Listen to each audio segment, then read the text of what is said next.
There's rumors going around with Woody Johnson, Robert Saleh, and Mike LaFleur, and I want to talk about why the Jets moving on from Mike LaFleur after this year would be a mistake.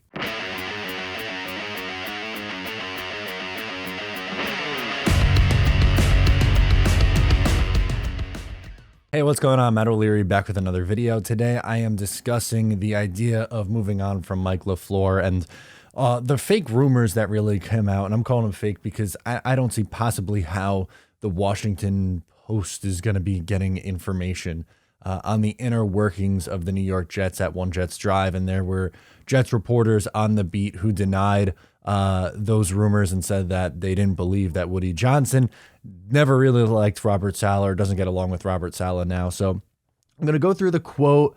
I'm going to also just kind of go over my thoughts on Mike LaFleur and get into everything, because Mike LaFleur is a very polarizing figure. You have people who absolutely love the guy, they think he's untouchable, and then you have people who can't stand him, want him fired yesterday.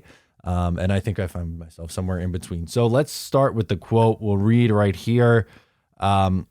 This is killing owner Woody Johnson. Trust me, I know him well. All of that booing is driving him crazy. He already wasn't sold on this coach.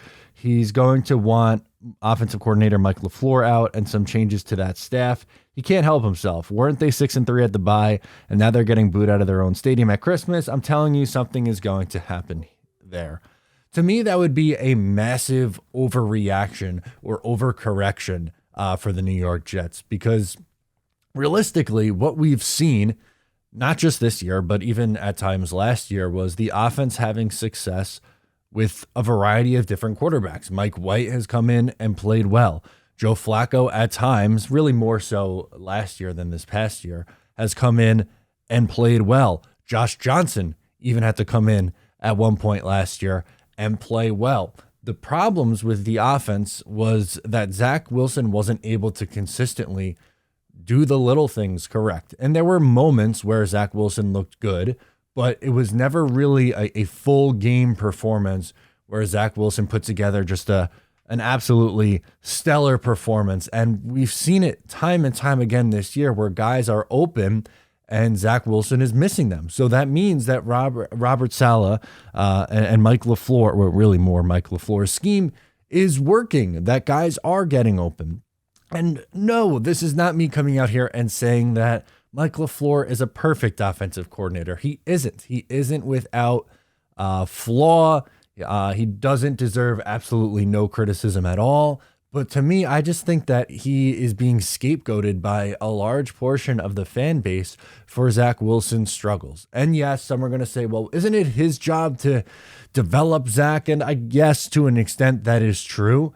But I don't know what you want your offensive coordinator to do when your quarterback can't do the little things correctly. That completely tailspins your offense. We've seen it this year. And again, has there been moments where he deserves to be criticized? Yes, I think I've said this a lot. I think he gets too cute inside the 20-yard line in the red zone. I think in the Minnesota game was a good example of some mistakes there. I think at times he can get away from the run too early. I also think that on first down, but more specifically on second and long, he can at times try to run the ball too much and try to stick with the run when it's not really working in the first half of games, and it takes him a little bit to make the adjustment. But for the most part, I think he's done an okay job. Again, do I think he's an elite level play caller, top 5 play caller in the sport? No, I absolutely don't think that's the case. I also don't think he's terrible. I don't think he's a bottom 5. I think he is somewhere in the middle, and I think he is okay and deserves a shot with whoever the Jets decide to go with at quarterback next year. The issue with the Jets, and something that people yell and scream about so much, and then are so quick to want to pull rip the cord out, pull the plug, is the continuity. The Jets coaching staff never, ever, or GM, or just in general, they never, ever have continuity. Do you know when the last time the New York Jets brought back the head coach, offensive coordinator, and defensive coordinator 3 years in a row was? You have to go all the way back to 2009, 10, and 11 with Rex Ryan, Brian Schottenheimer, and Mike Pettin. That was the last time that all three of those positions came back. And that's over 10 years ago. After that, it's been a revolving door of coordinators. It's been a revolving door of coaches. And it feels like this staff, Robert Saleh and the staff, this team took a really massive step forward this year. We thought they'd improve, and they did, but they are arriving ahead of schedule. So I think they deserve, the staff, not just Saleh, but the entirety of it, deserve to stick together and stick with the plan because it's showing that it's working. Just give it a little bit of time.